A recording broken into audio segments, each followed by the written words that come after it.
everyone. Hi, welcome and good morning. You are on the second part of the day, second day of Train the Trainers. Today, we are going to be talking about financial aid and financial aid application process and best practices. So you're going to get a lot of information. Make sure you have your camera out, your phone out, because we will share with you a lot of links. And so from that, I will be introducing the team that's going to present to you today, which is, I'm going to let Jose take it on, and then we'll be back. Good morning, everyone. Jose Jimenez, Director of College Access for San Francisco and the South Bay. I'll pass it over to Tanya. Good morning, buenos dias. My name is Tanya Rakenis, and I'm the Program Director of Community College Success. Thank you all for being here. Awesome. Good morning, everyone. My name is Abigail Gonzaga, and I am the Program Manager at College of Marin. And my name is Saga Guedes, and I am the Program Manager for San Francisco City College. Happy to be here. So what is 10,000 Degrees? What is our mission? We just want to make sure that every single student out there, no matter their social economic background, their documentation background, deserves the same amount of help when it comes to school and colleges. We want to support all students from low-income backgrounds and to and through college to realize their full potentials and positively impact the community and the world. So we are here for that mission, and we stand by it. So as you see, we are slowly, or it feels like really fast, we're slowly growing our impact. We are in different counties throughout the Bay Area. As you see on the map, we started in Marin County, then Sonoma, and we have expanded to a little bit more, Napa, Contra Costa, San Francisco, San Mateo, and Santa Clara, where we are able to reach out to students and help students pretty much get to and through college and reach their educational goal. We are 80% of our 10,000 degree students, four-year students, earn a bachelor's degree compared to 31% of their peers national. And though for students, 3 times the rate, the students that are going to community college, they transfer to and graduate from a 4-year colleges as well. So we want to make sure that these numbers are accurate by helping our students little by little, and also by hopefully expanding to more regions and schools in the future. What is our focus for the day? We are going to review financial aid review. We're going to be supporting students and families who are undocumented and how to do that, best practices for that. We're supporting students who are in foster youth and homeless, dependency overrides, web grants for students, and verifications. And you're going to get a lot of links and a lot of information. So make sure you have a pen and paper out and your camera to take pictures of different links. And then what will you be taking home? So you're going to be taking home the recording of this PowerPoint, the slide deck, a one-pager of the 2023-2024 app changes, helpful websites for financial aid resources, materials needed, an overview, and then whatever upcoming events we have or they are coming up, you will be getting that too. So reasons why every student should apply and then the talking points, right?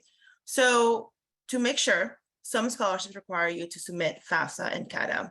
If you're working with 10,000 degree students, you know that for students to apply to the 10,000 degree scholarship, they have to apply to Fafsa and California Dream Act and show proof. Some other scholarships may feel the same. You can qualify for lower interest loans.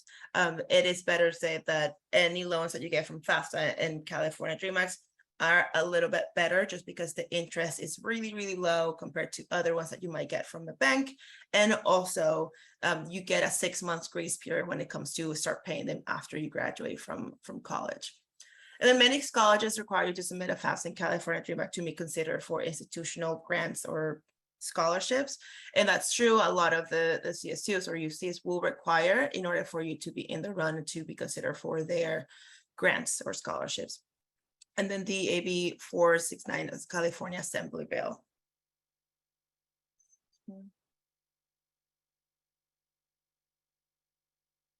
Awesome. Thank you so much, Saga. So before we jump into the second part of our financial aid presentation, we're going to be doing a quick review about what was discussed in yesterday's presentation. So first and foremost, where does financial aid come from? So financial aid comes in a variety of different sources. The first one is through the federal government. So this is federal aid. Typically, students who apply for the Fafsa may be eligible to receive federal aid. Some examples of this include the Pell Grant and the FCL grant. The second source of financial aid is through the state government. So this is state aid. Students who do apply for the California DREAM Act application may also be eligible for, or may be eligible for state aid.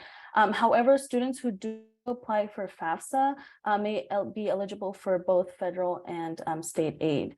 Some examples of state aid include the Cal Grant A, B, or C, the Chaffey Grant, and middle class scholarship.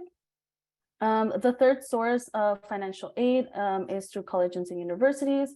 So it is important that students check in with their financial aid office and also their career centers to see what scholarships are available to them through their institution. And then lastly, through miscellaneous sources. So this could include a student taking on a job or even applying to other outside scholarships that are not through federal aid, state aid, or through their colleges and universities. Awesome. So what types of aid are there? So the first one is gift aid. So this is money that is awarded to a student that does not need to get paid back, which is what we like to call free money. Some examples of this, like I mentioned earlier, is the Pell Grant, the Cal Grant, and other scholarships like the 10,000 degree scholarship. The second type of aid is through work. So this is when a student does receive money by working on a on-campus job, which could include, working at the library or the bookstore, or the cafeteria, just getting a job through campus, and students must work in order to receive that money. The third one is through loans. So this is borrowed money. This is money that does need to get paid back after graduating. And some examples that you might see on students' financial aid award letters are subsidized and unsubsidized loans, Parent Plus loans, Dream loans, and of course, there are other loans that students can get through banks as well. Awesome. So a quick recap about the FAFSA and California DREAM Act, because remember, students will not be applying to both. They will only be applying to one. So for the FAFSA, again, students do need to have a social security number in order for them to apply. There is part of the application is that there is a safe key required, and there's also now a multi-factor authentication. This was created for additional security purposes. And the application on the FAFSA application does save automatically, and it is available within all 50 states and territories, again, because it is a federal application. For the FAFSA, students do have access to federal and state funds, and there is an award amount estimate at the end of the application once the students have submitted the FAFSA application. The second one is the California DREAM Act. So for this one, students do not need a social security number, and there is also no safe key needed. However, it does require a parent PIN as part of the application, and students do have to manually click on the save button, which is really important that students do, because sometimes there are website glitches or students accidentally exit, and so we want to make sure that students continue working where they left off. This one is only for residents in the state of California, and students have to go to an institution in the state of California as well. This one does only give students access to state funds, and there's no estimate award amount at the end of the application.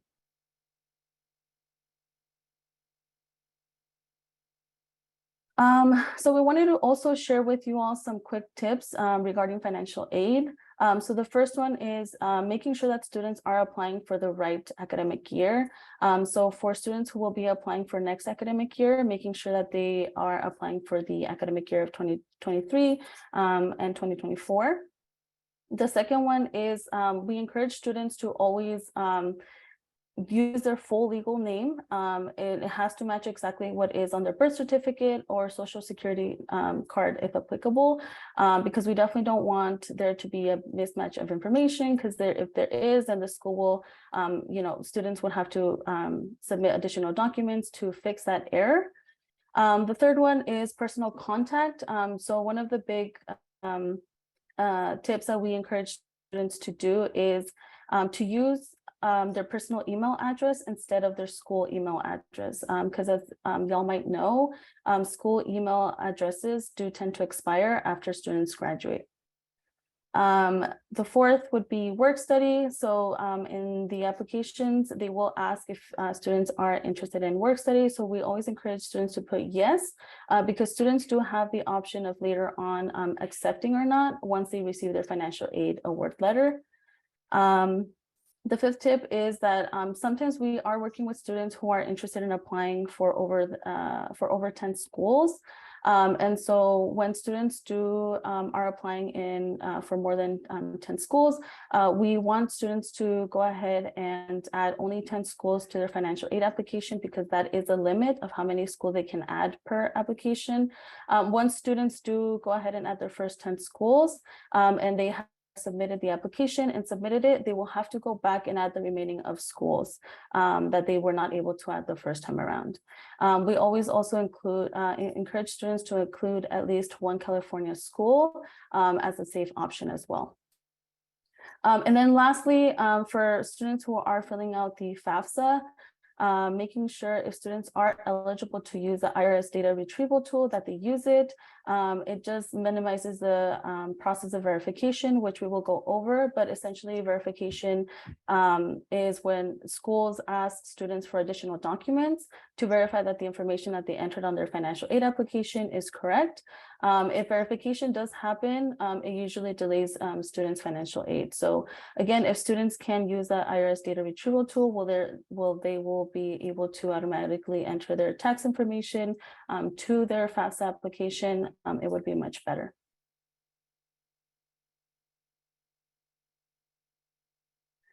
So we also wanted to provide you all with a quick or just a general financial aid application timeline. So as y'all know, we're already towards the end of September, but usually in September is when students have the opportunity to start creating the list of colleges that they're interested in applying for, so that they can add to their financial aid application. This is also a great opportunity for students to start looking for scholarships, again, connecting to their colleges and universities to see what scholarships are available to them. But it's also the time for them to start preparing for to start gathering any documents that they are going to need for their financial aid applications. In October through November, October 1st is when the financial aid application opens for FAFSA and California Dream Act. Our 10,000 degree scholarship also opens, which I will talk a little bit towards the end of the presentation. And then again, continue to encourage students to continue their scholarship research. In December, this is when students have already submitted their college applications, and so it's time for them to start creating those college portals. It is also the time to update their FAFSA or California Dream Act applications with the schools that they actually apply to. So in the beginning, students might have an idea of like, oh, I want to apply to, UC Berkeley, UC Davis, or they only want to apply to both UCs and CSUs, but they end up only applying to UCSUs, making sure that those the colleges that they apply to match that information on their FAFSA and California Dream Act application. In January and March, they have to complete any to-do list items in their college portals. We always encourage students to check their college portals frequently, because the schools will be asking for any additional documents that need to be submitted. Again, verification. This is also the time the financial aid offices start sending notifications if students need to submit, again, additional documents for their financial aid. And it's also the time for college admission decisions. So starting to think about what colleges they are going to want to accept. Between March and May, this is when financial or institutions are providing students with financial aid offer letters. So it will give them a breakdown of how much the institution will be providing to students or offering them. And it is also College Decision Day on May 1st. And then towards the summer, this is where students are submitting final documents or accepting their financial aid offers. And then this is also the time when their financial aid gets dispersed to students as well.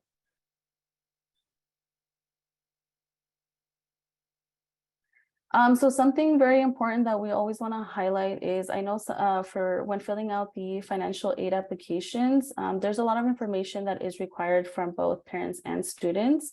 And so we always want to make sure students know that all their information is protected under FERPA. So just making sure students know that all the information they're entering is completely confidential and that FERPA does protect the privacy of their student education records. I am also going to discuss a little bit the basics about the CSS profile, which also opens on October 1st. So what is the CSS profile? So this is for commonly requested by private schools to award institutional aid. So if students are attending or are applying to a private institution, they might have to apply for the CSS. It is important that students check the institution's website for more information and just check with each school that they are applying to make sure that they whether or not they have to fill it out. Like I mentioned, this one opens on October 1st. And similarly similar to the Fafsa in California GMAC, it opens on October 1st, but the deadline does vary per school. So again, it is important that you check with the schools that the students are applying to so they can meet those deadlines ahead of time. For the CSS profiles, there is a $25 fee for the first school, and then there is an additional $16 for each school that they add or apply to. But there are waivers available. So again, just checking in with the schools and seeing what that process would look like if students are interested in waivers.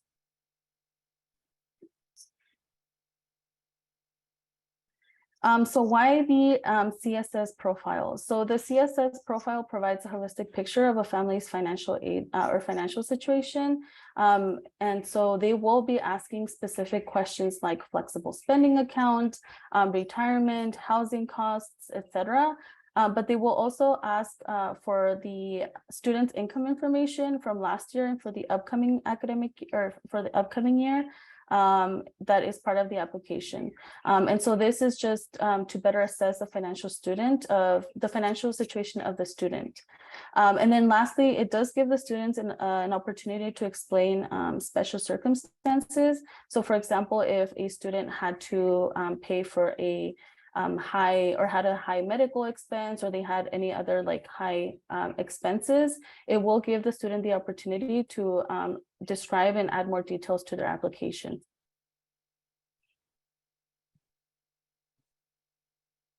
So what are the steps to applying to the CSS profile? So the first step is that students have to create an account with College Board if they have not already.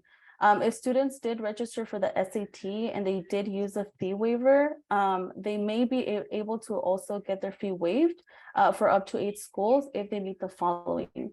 One, if parents lived in the US or if they live in the US, student did use the fee waiver and the students have to use the same user ID and password when registering for the SAT.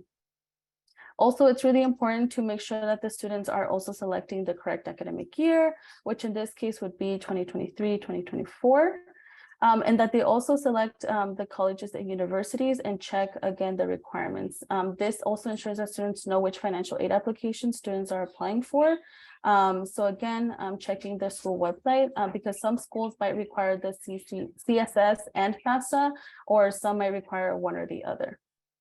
And then lastly, just inputting parent and student information. Again, this just ensures student information is consistent with other financial aid and college applications.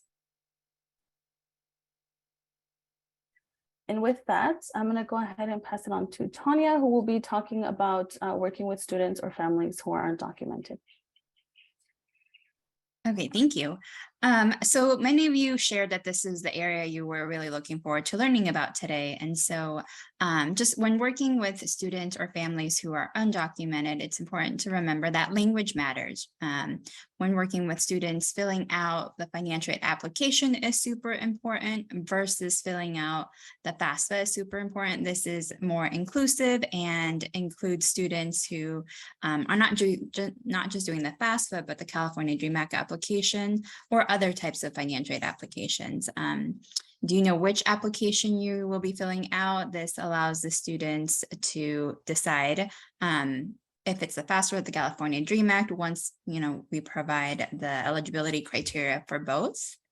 And so moving in the direction of financial aid application versus FAFSA or California Dream Act, right?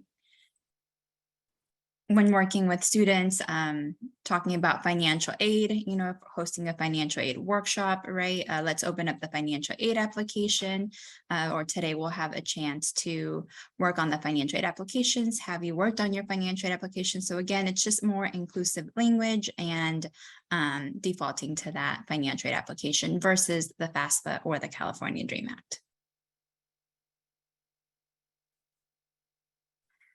And when working with students or families who are undocumented, it's also important just to be aware of the space you're in, creating safe spaces with financial aid application. Oftentimes there's sensitive conversations that come up.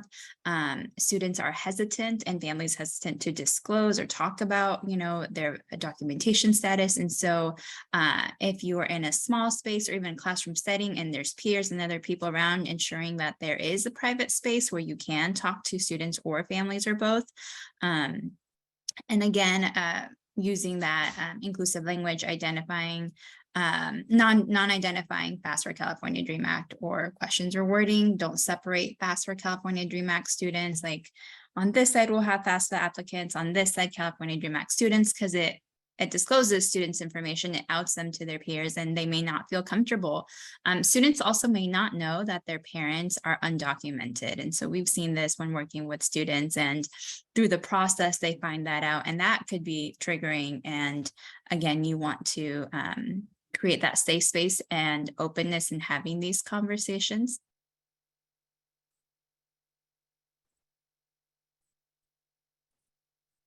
And again, just if a student does disclose their documentation status, or families, ensuring just that the openness and confidentiality and in having these discussions. Something we also see is parents will be hesitant to disclose financial aid information or their social security because they are fearful of this information being shared with the Department of Homeland Security.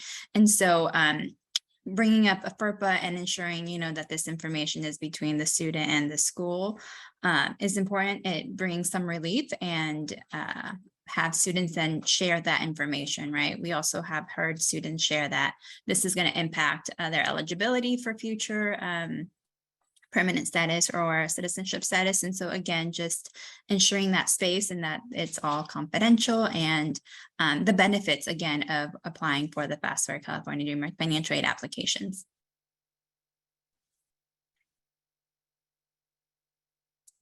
And so just something to keep in mind for the students who are completing the California Dream Act, there is follow-up. Students will be required to at some point complete the AB 540 affidavit, and this essentially ensures that the student is qualifying for in-state tuition versus out-of-state tuition. And that's something that the school, the college, a community college or four-year college or university will provide the student with to complete.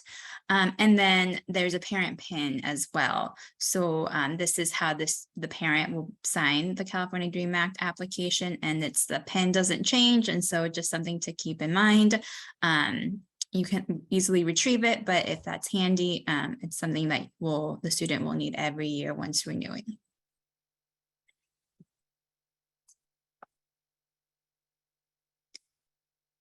And just again, just some tips when working with students, families who are undocumented, when getting started, explain both applications, right? And let the student identify which one they're completing. That way, there's no assumptions being made.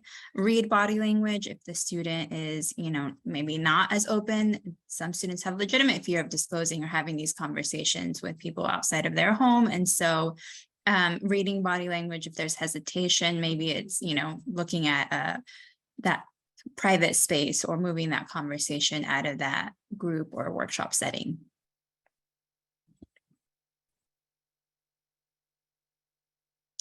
And just what if scenarios, right? So what if a student's parents are in a different country?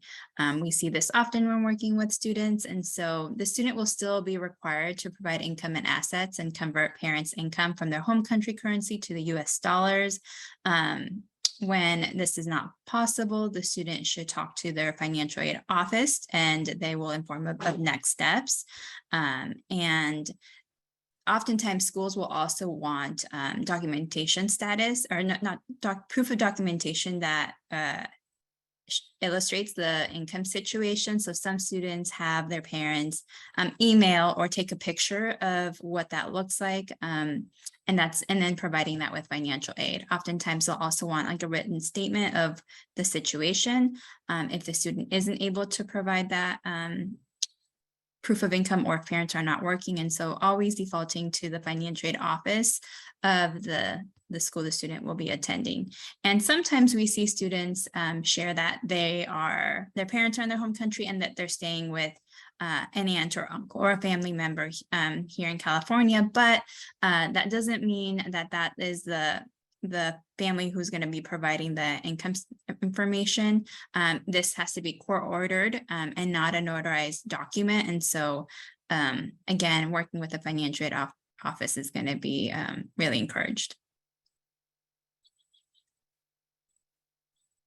Another what if scenario, if a student is filling out a FAFSA and the parent does not have a social security number, yes, the student can still complete the application and it's secure and will only be shared with the schools. The parents do not have to enter social security. They can enter all zeros when asked for the parent's social security. It may ask again, like, are you sure, checking for errors, and just say yes, yes, continue to allow it to move forward. We encourage, including the zeros and not an ITIN. And towards the end, how parents will sign this application will be by printing out a signature page. They have to print it and mail it off with the address. The form that you print out will have the address that you will be mailing it to. And something that is new is that the FAFSA has a built-in multi-factor authentication. And so parents who are undocumented may need to provide additional proof of identity. And so an example may be like a utility bill to just ensure that that information is being logged in and safe.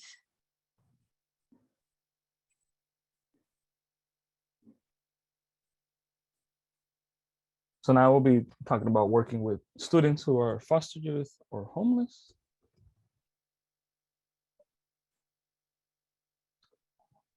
So for financial aid purposes, if you're working with any student who is homeless or foster youth, they are considered independent for financial aid purposes.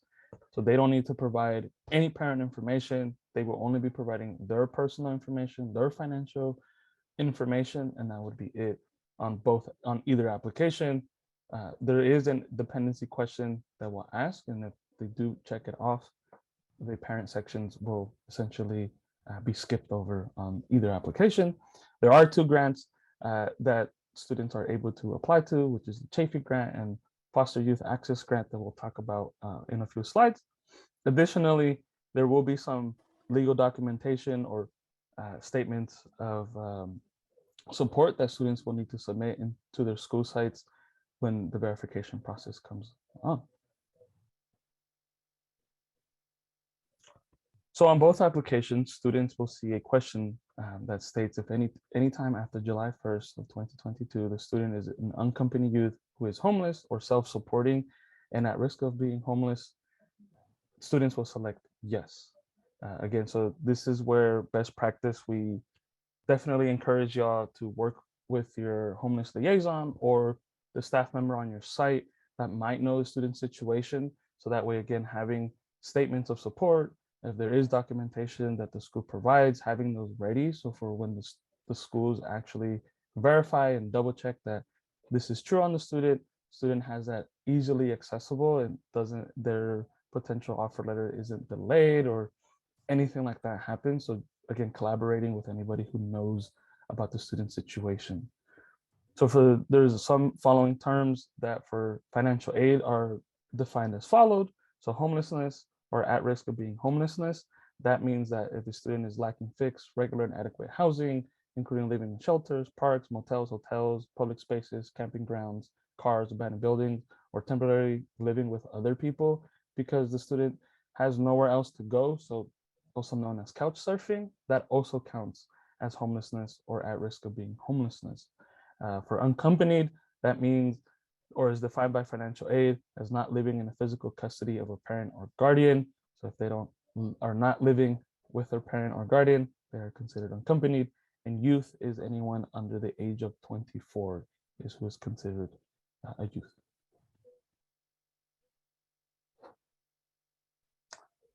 And then for our foster youth students, there will be a question as well on both applications.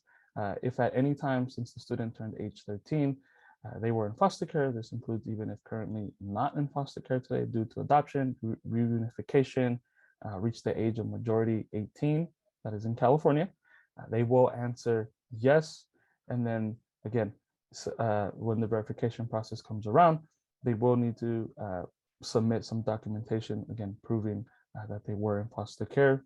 So again, like I mentioned before, having those conversations, collaborating with whoever does know about the student situation. So those documentations are ready to go when the verification process comes around.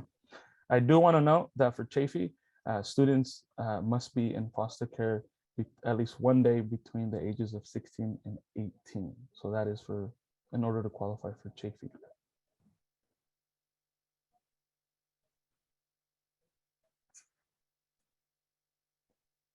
All right, so Chaffey Grant. So this is for, like I mentioned, for any student who is current or former foster youth and were in foster care for at least one day between the ages of 16 and 18.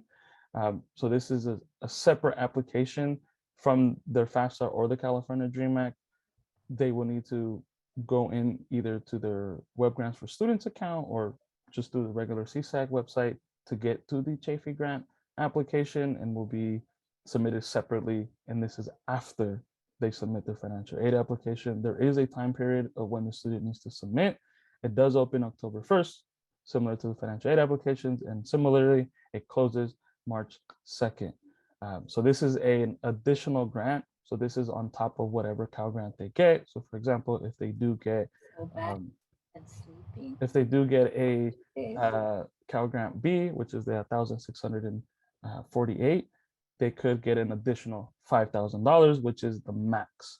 Again, so it could be anywhere from $1 to up to $5,000 per Chaffey Grant.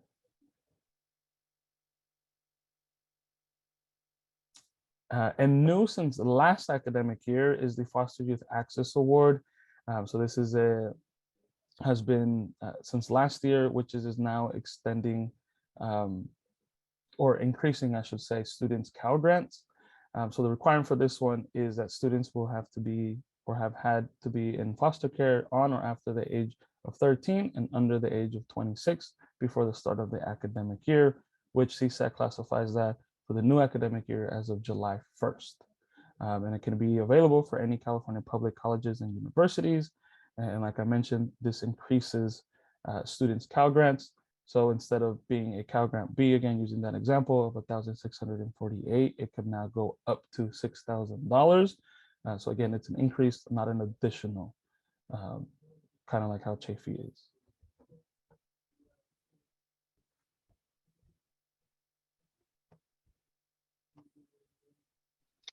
Okay, and so now we're going to be moving on to dependency overrides. And so what is a dependency override? A dependency override is a process for a student to be considered independent. For students who can't select independent on the FAFSA or the California Dream Act portion of the application, even though they may have legitimate claim to being independent. And so, for example, this might include a student who has no parental contact. And so again, we wouldn't be able to provide that parental information on the application, or no court documentation. So not emancipated, but still independent.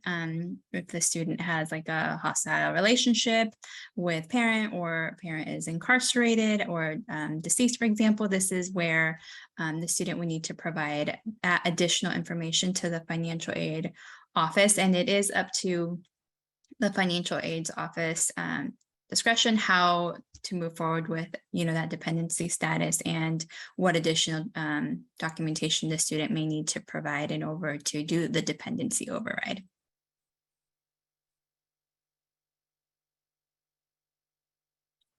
And so what does the student need to provide in order to do that dependency override? So how you all can support is by providing letters of support. If you are aware of the student's situation for some time, you can write a letter with on letterhead, the relationship you have with the student, and provide additional information, right? This can come from a high school counselor, a teacher, anywhere who's aware of the situation. If you're a 10,000 Degrees staff member as well, writing that letter could be really helpful. And communication, again, with the financial aid, because they will be reviewing it and just letting them know of the situation, and then providing those supporting documents. A student may also write a statement disclosing their situation, right? And again, including those letters of support and just persistence. Sometimes we see students start this process once school started, and maybe there are some fees, or there is fear of being dropped from classes if there's still outstanding balances. And so again, communication with the financial aid office is going to be key. And again, if you are aware of the student situation, how you all can support is, again, writing those letters of support.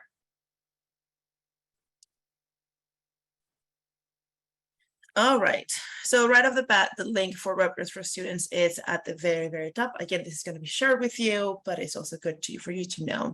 So what is Webgrants for Students and why is it important? Just right off the bat, Webgrants for Students is created about a week after the Fafsa is done. So students who do the Fafsa, they must create an account. Remember to add the social security number or their the CUT ID. But also it is important that if students are using the first name, middle name, and 2 last names, that it shows exactly how they have it on the FAFSA or the California Dream Act. If they don't match it, then it's going to say that they're not going to be able to open it. For California Dream Act students who do the application, the Webgrants for Students gets automatically created after they do their California Dream Act. Just make sure to use the username and password that they use for the California Dream Act to log into their Webgrants for Students. So now, why is this important? What I see amongst a lot of the freshmen in college, at least the college that I work in, is that they don't really know about Webgrants for Students and why it's good or why it's important for them. So a few reasons why this is important, and everyone should be, if you're working with high school students, you should definitely be talking to your students about this, is because they're able to view their state Cal grants, their Chaffey grants, or the middle class scholarship on here. Any updates that they have from there, any requirements, any verifications that they need, they will see on here, which is very, very important.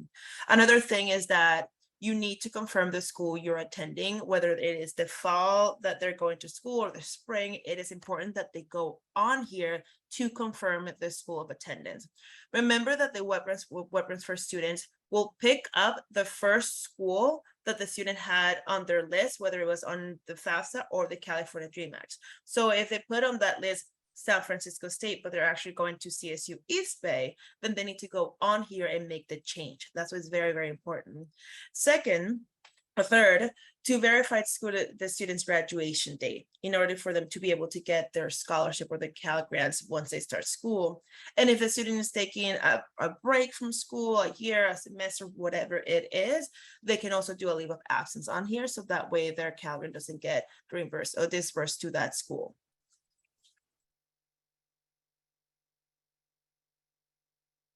Now, this is actually a pretty good picture is what the WordPress for Students looks like. It has been updated, so it looks really nice and very student friendly, I would say.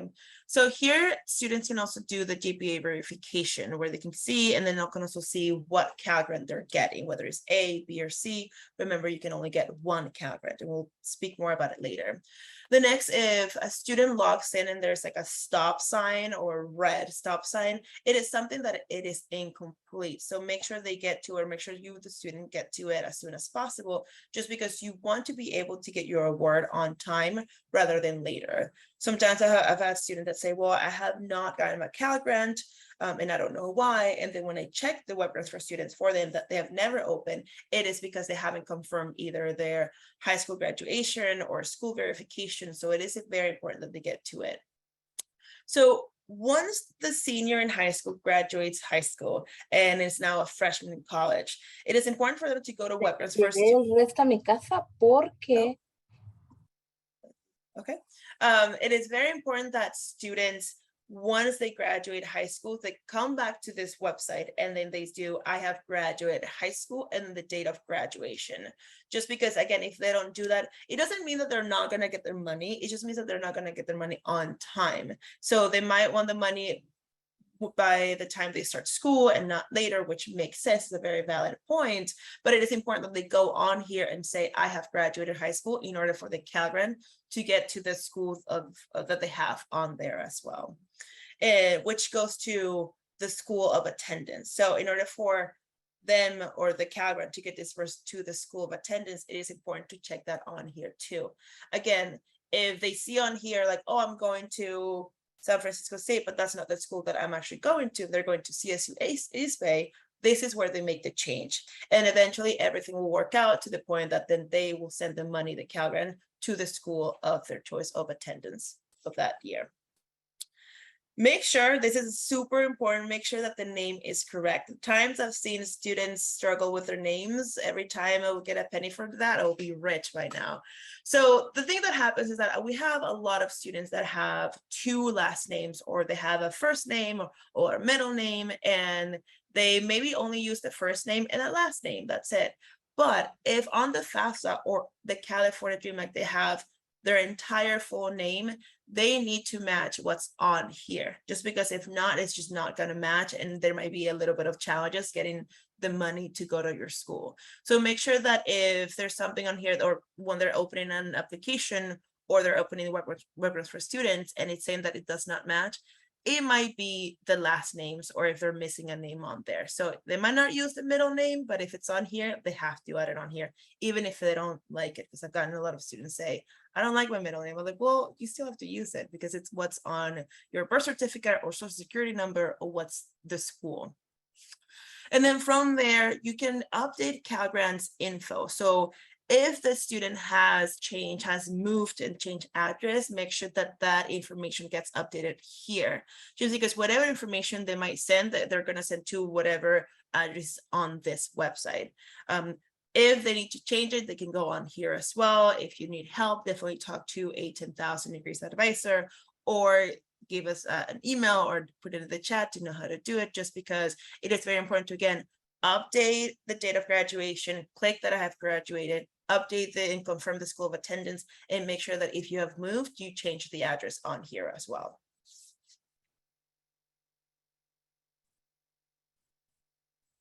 So a couple of important informations and forms to keep in mind is that we've had some students in the past that they do the California Dream Act just because they are currently undocumented, but they're able to do the California Dream Act under AB 540.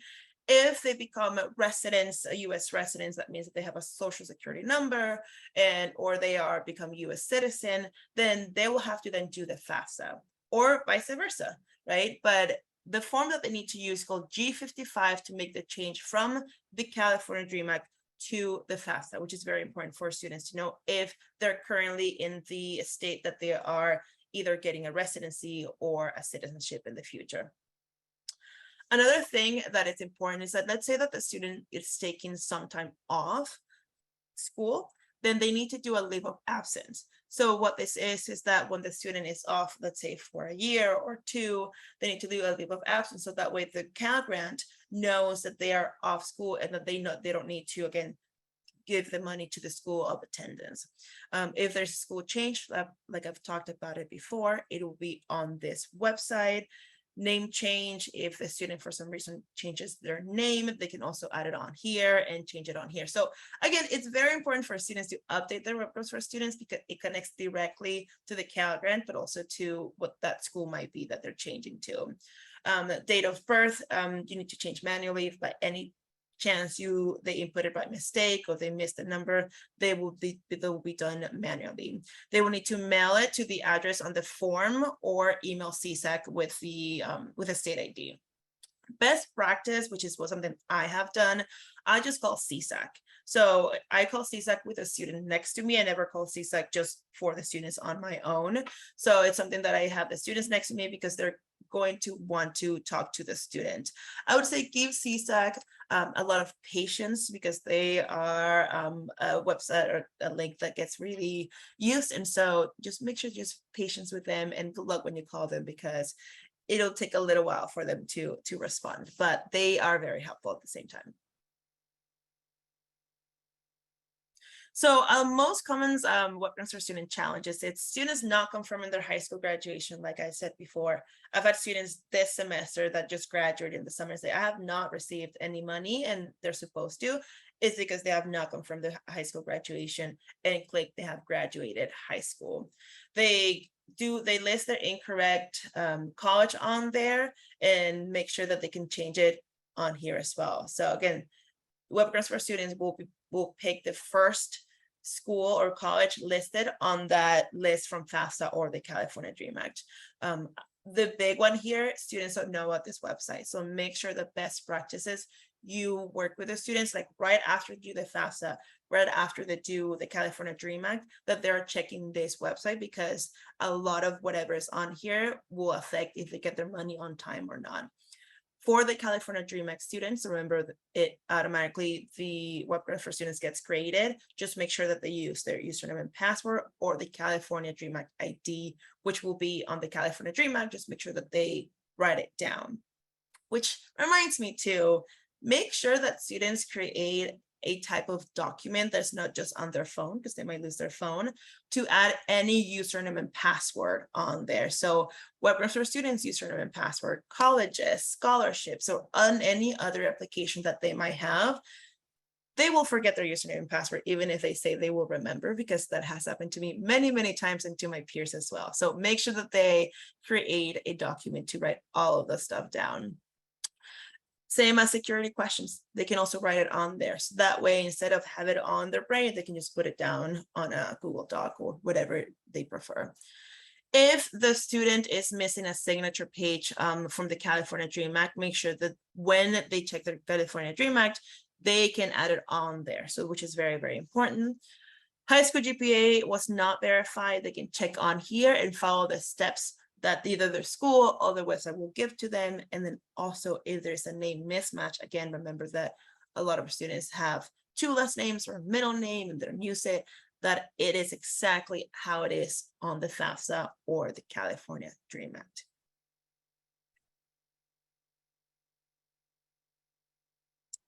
These are some very important information to know for students. They can call the number that you see on the screen. For general, just questions, those you also have a number, and for password retrieval, you also have a number for that too. So again, you will get a copy of this recording, or you can also take a picture of this, just so that way you can, if you're able to provide it to your students.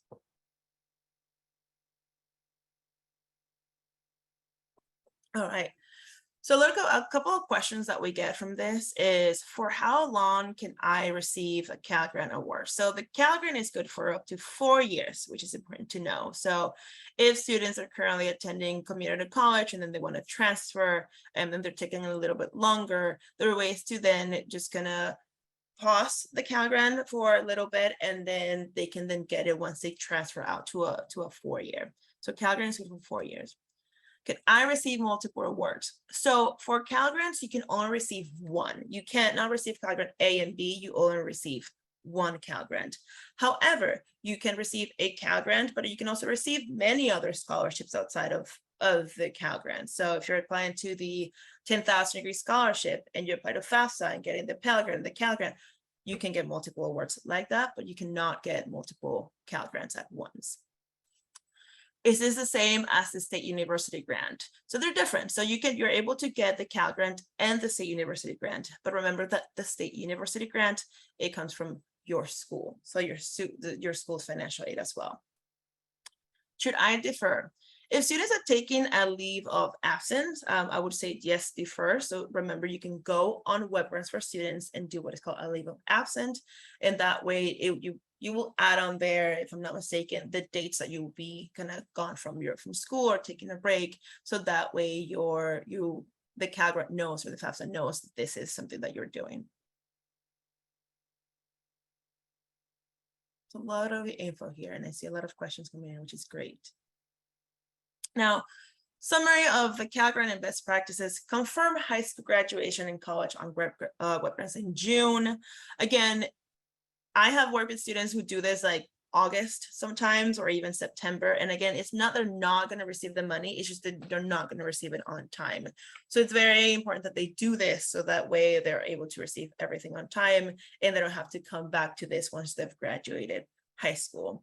Sign the California Dream Act application, parent signature, and also student signature. Write all FSA ID, password, etc. on a Google Doc or Excel sheet, so that way they can always come back to it and just look for it instead of having to remember it. Because I have a lot of students that say, I used to save username and password, but it might not be, because they might change a number or an exclamation point or whatever it is. And then contact CSAC, again, be very patient with them. They're very helpful at the end of the day. Again, if that's best practices for me, if I'm calling them for a student, I do have the student next to me, because they're going to want to talk to the student, especially if they're underage.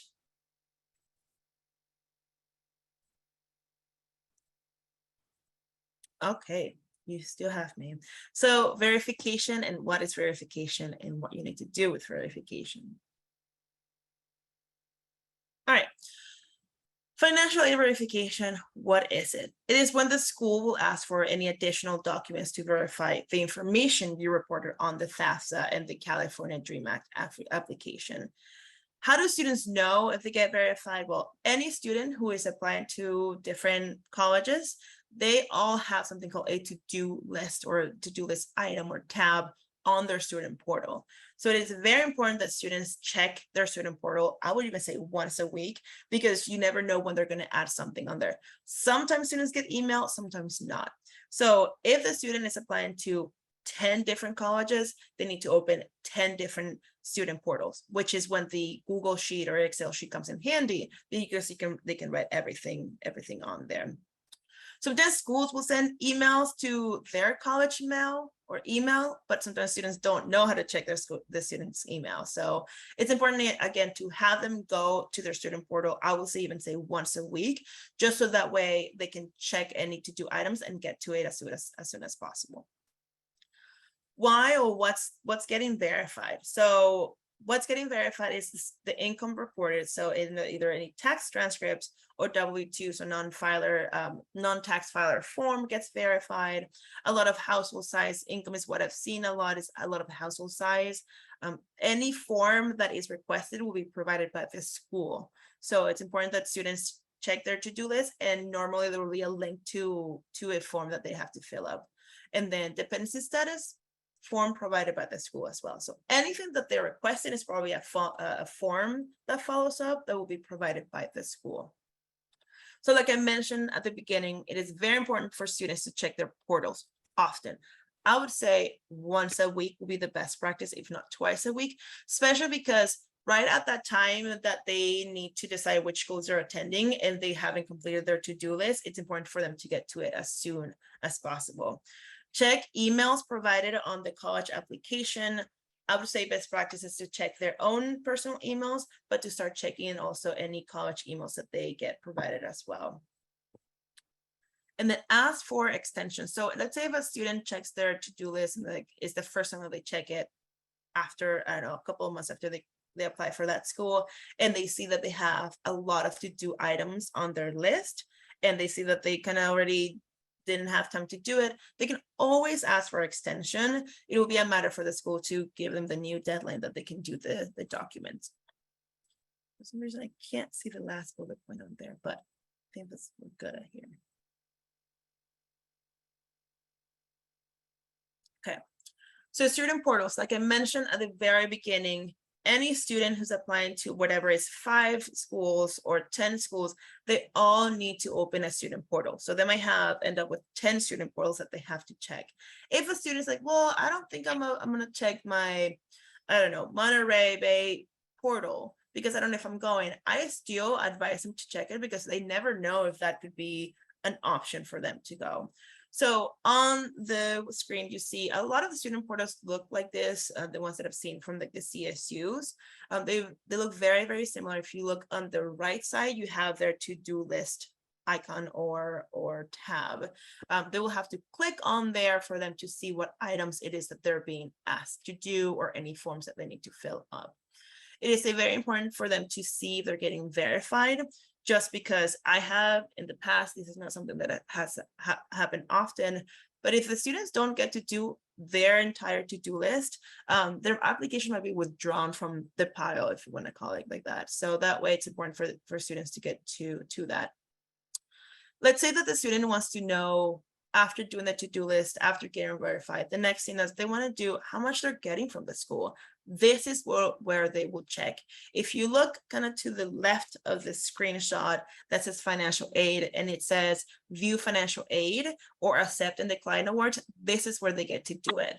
This is where they get to view the offer letter, if they're getting Pell Grant, Cal Grant, any state university grant, or any other scholarships through the schools, they get to view it on here and accept and decline whatever they see fit for them. And then the next big thing, students want to know if they got in or not. So if I'm not mistaken, I don't think a lot of schools are doing a lot of the mail acceptance or denied. So if students want to know if they got accepted or not, they can also check it on here. They can also check their admission status, whether they got accepted or not. They can view it on here as well. So as you see, it's very important for students to check their student portal because they're able to do a lot of things from here in order for them to make sure that everything has been up to date for that school or the school that they want to attend. Check often. I remember back in the day when I started working at 10,000 Degrees, somebody told me to check it on Tuesdays. Not sure if that's super accurate, but they told me like, make sure they check it on Tuesdays every week. So I'm going to continue that just because it will just incentivize them to check it once a week. A lot of the times that students don't check this, it becomes a challenge for the students and students start to get a little bit anxious, and a lot of it comes out just because students don't check it. And that's why I said, just check it on Tuesday, whether it is true or not. If Tuesday is when they get updated, at least they can check it, just because if not, it might be too late to ask for an extension. It might be too late to do certain forms, but any questions, if they can't find it on here, I always say call the school, because that way you get someone on the phone that will get hopefully all your questions answered.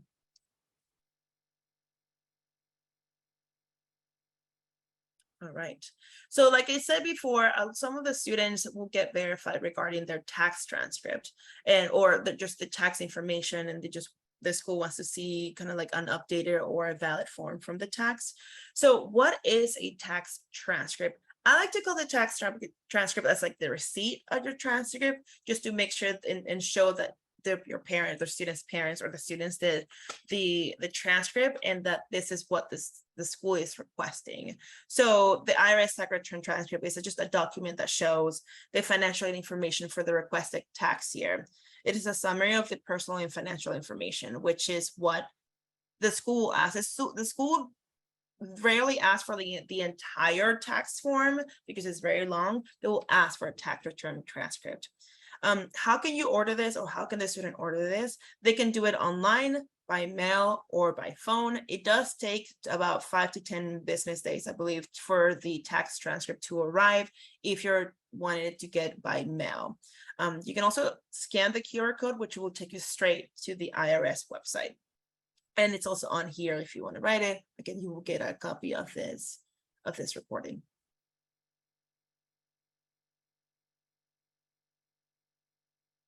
So how to retrieve the tax transcripts online, let's say. So if you want to request it online, there is an option, and you, I believe, get it right away. I believe it comes in a PDF form. You just click on the left side that you see on the screen, get transcript online. It will request a couple of things from you, like your social security number, date of birth, the status, mailing address, and the latest tax return. You need to have access to your email account. So what you need, you will read on here, and you just have to follow the steps for you to get it by online. If you want to get it by mail, again, it takes about 5 to 10 business days or calendar days for them to return it or give them to you or send them to you. And then from that, you will need to send that to your school. And then online, you just get, I believe, a PDF that you can then send it to your school as well. Here's a couple of other options to retrieve your IRS tax return. You can do it by phone. You can call them. Here is a number, is the easiest option. They only ask for the SSN or IT numbers. In address, no issues making it exact like online. You can also go in person, and then you can request a form, the 4506T form or the AA21 form, which needs to be signed by parents before going to the IRS office.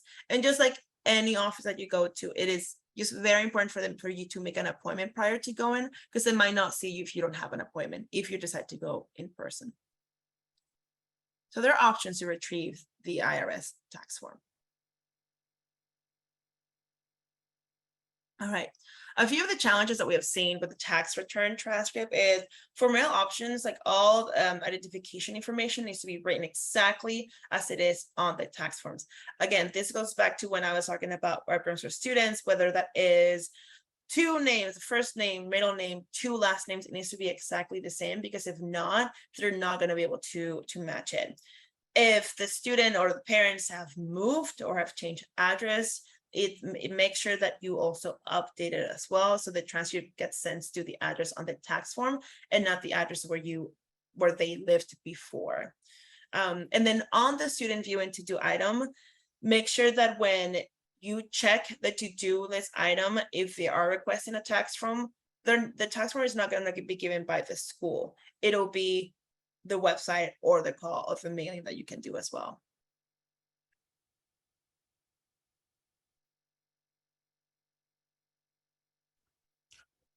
All right, so now we'll be talking about the AB 540 affidavit and as well as the residency questionnaire.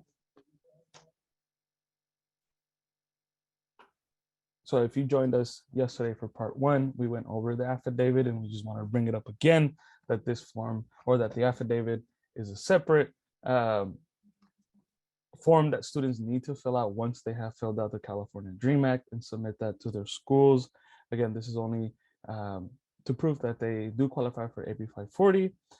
They only need to fill it out once unless they do transfer. So again, we do want to emphasize that students need to do this after they finish their California Dream Act or submit their California Dream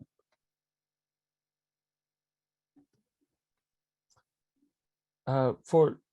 There's also a residency questionnaire that students will need to fill out. This will also come up on their portals and to-dos. So definitely, again, having, like Saga mentioned, having students look on their portal, not just for any verification, but as well for the residency questionnaire, if they did fill out the California Dream Act.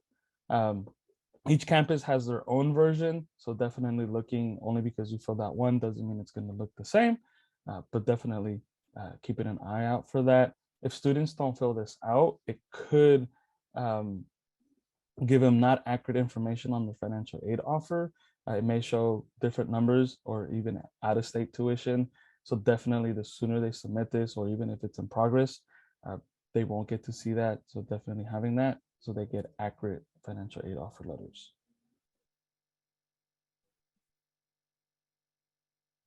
And talking about financial offer letters, we do want to bring it up. This is something as well that's also found on the student portal as a list of what grants, in-state, or I should say university grants that they will be getting, and is being offered to the student.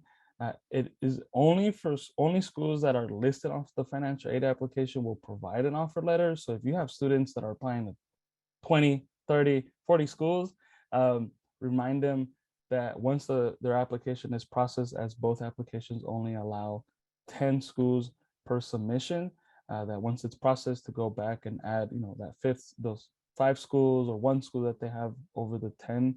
So that way all schools send an offer letter. So if you're looking constantly at their student portal and you don't see an offer letter and it's been a while, maybe double checking their financial aid application to see if they did add all of their schools.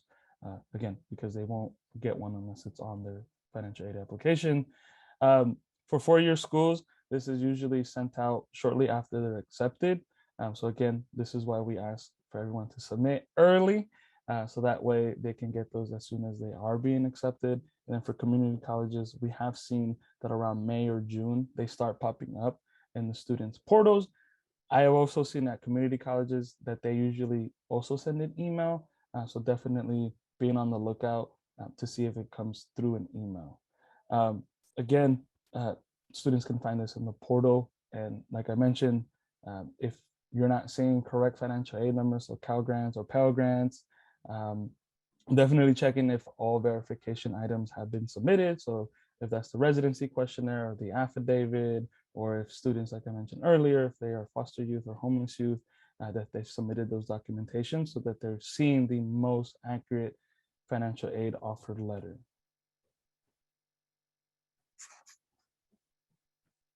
Awesome. Thank you, Jose. So we're coming towards the end of the presentation, but I just wanted to thank you all for sticking through. I know it was a lot of information that we covered, but I quickly wanted to go over about scholarships because those are very important as well.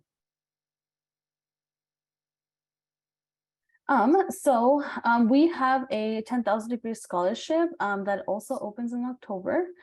This is for students in all the regions that we serve. So if you look at the right-hand side, you'll be able to see all the counties and regions that we serve. What makes us unique about our scholarship is that we don't require a GPA or test score to apply. And we also don't ask citizenship or documentation status.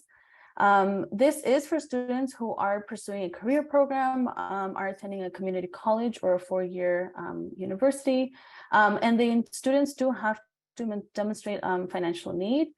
So again, it is really important that students do submit their financial aid application because it will be asked as part of the application in order to apply for the 10,000 degree scholarship. But one of the ways or how to apply, so first, again, submitting the Fafsa or California Dream Act application. And again, it opens in October, so completing the scholarship application, which you can find at 10,000degrees.org. We do have teams per region. So if your student or if you are supporting a student needs help with the application process, feel free to connect with us and we are happy to help. If you want to get more information on eligibility or requirements, you can also look at our 10,000 Degrees website as well. Next slide.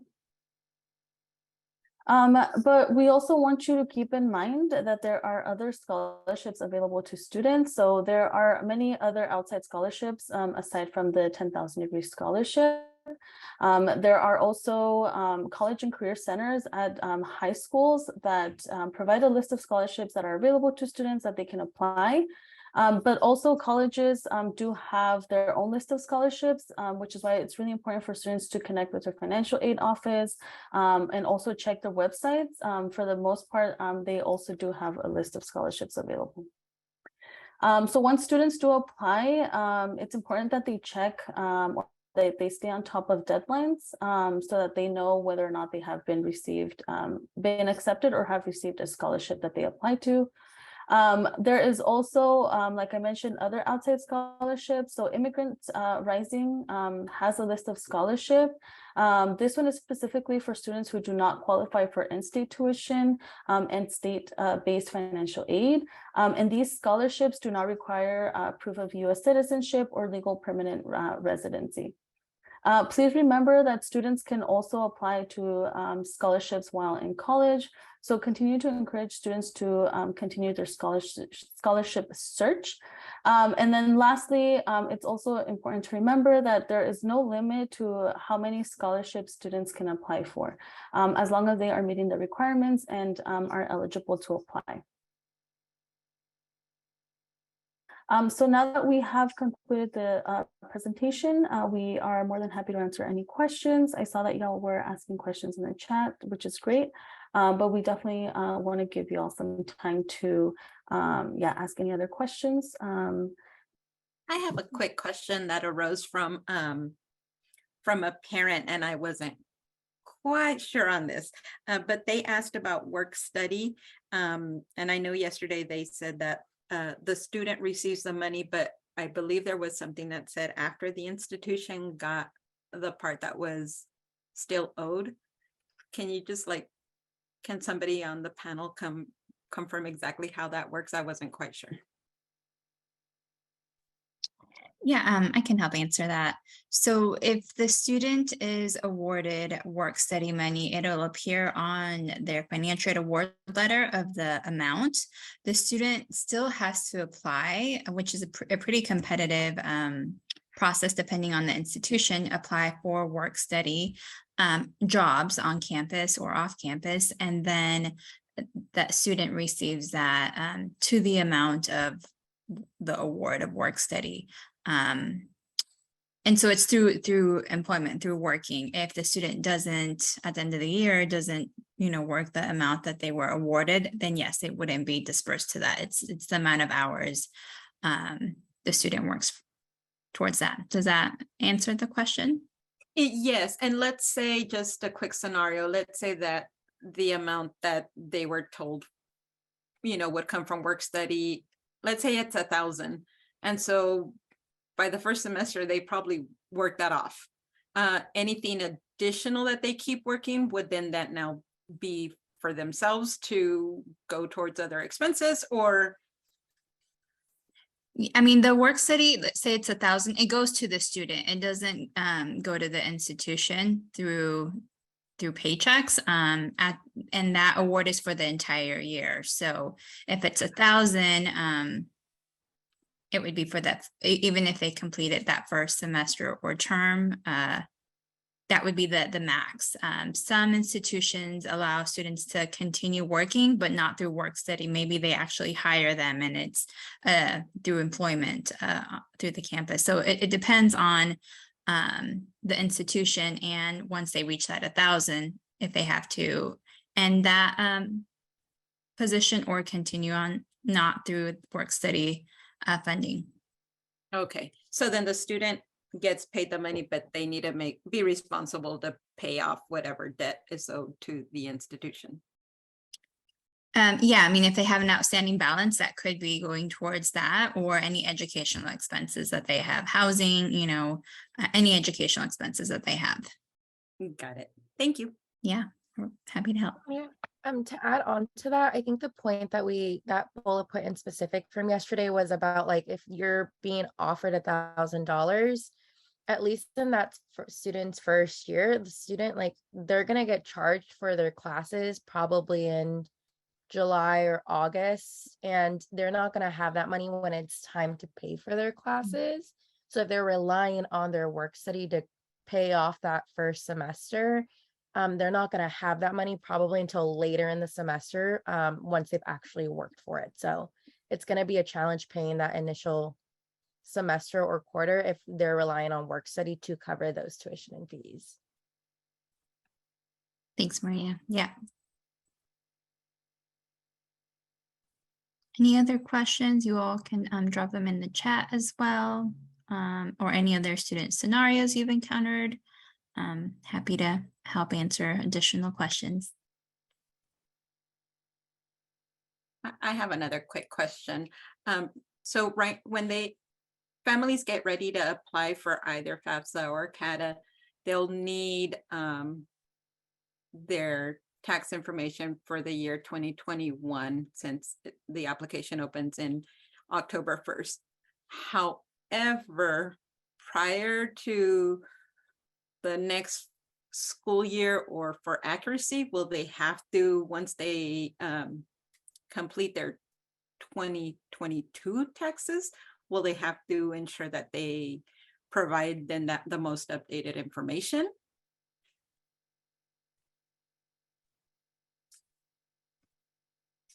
No, they will not be required to provide that unless they're doing like the CSS profile that does ask for the 2 years of taxes. But for FAFSA and California Dream Act, no, it's only the prior year that they use.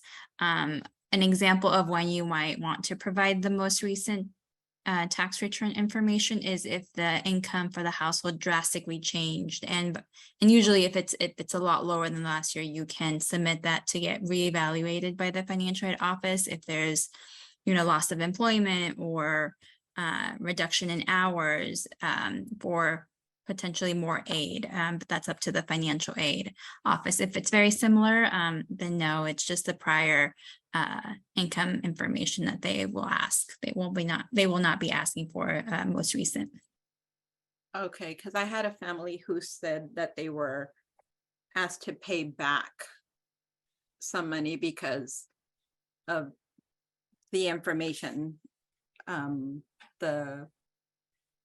what they had put when they were asked for their tax information, then when they saw the latest taxes, and it may be an individual case, but I just wanted to clarify. They said they were asked to pay back, money that they had received from financial aid.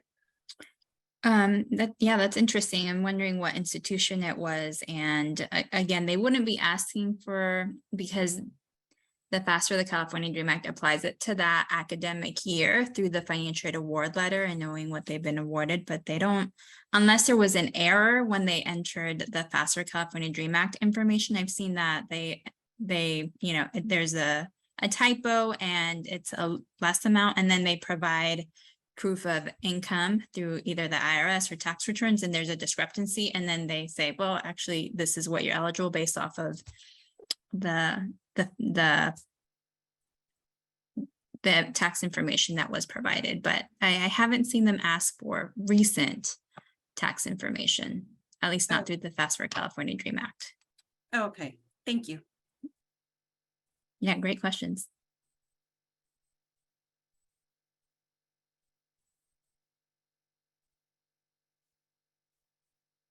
Anthony, it looks like you have a question. Yeah, I had a student reach out to me and mention that his parents so he had asked his parents about, he's planning to fill out the FAFSA, and his parents had informed him that they had been overtaxed. Will that affect him applying for FAFSA, or would it still just go on as normal?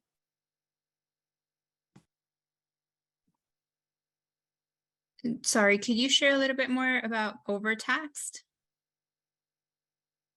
Like there was an error and I'm assuming that's all the info that I really have, like on the student.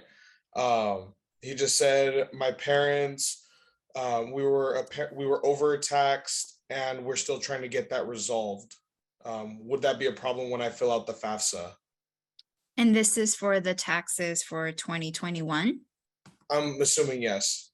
Okay, so maybe get clarification if it's for the 2021 or this year. If they're going through an amended process of their tax forms, they'll want to provide the amended tax returns. And sometimes that does take more time to have it processed. If the student's applying this year, once it opens up in October, the deadline's March 2nd, they can enter what they have, their projected or based off of the old taxes, but we'll need to provide an update later. I think the important thing to note is they have to submit the priority deadline, which is March 2nd, but students can always make changes afterwards. And students usually receive award letters in April or May. So the student, if the parents are working on that right now, they have some time to get that resolved. And so I guess short answer is have the student apply based off the information they have. They can always make updates or changes later on. Cool. Thank you. Yeah, you're welcome. Any other questions, clarifications we can make? Okay, so I think we'll stay on a few more minutes if you all want to stay on and ask us questions or through the chat, but thank you all for being here. We're going to wrap up a little bit early. So again, just thank you for joining us today and asking all the great questions. Have a great rest of your day.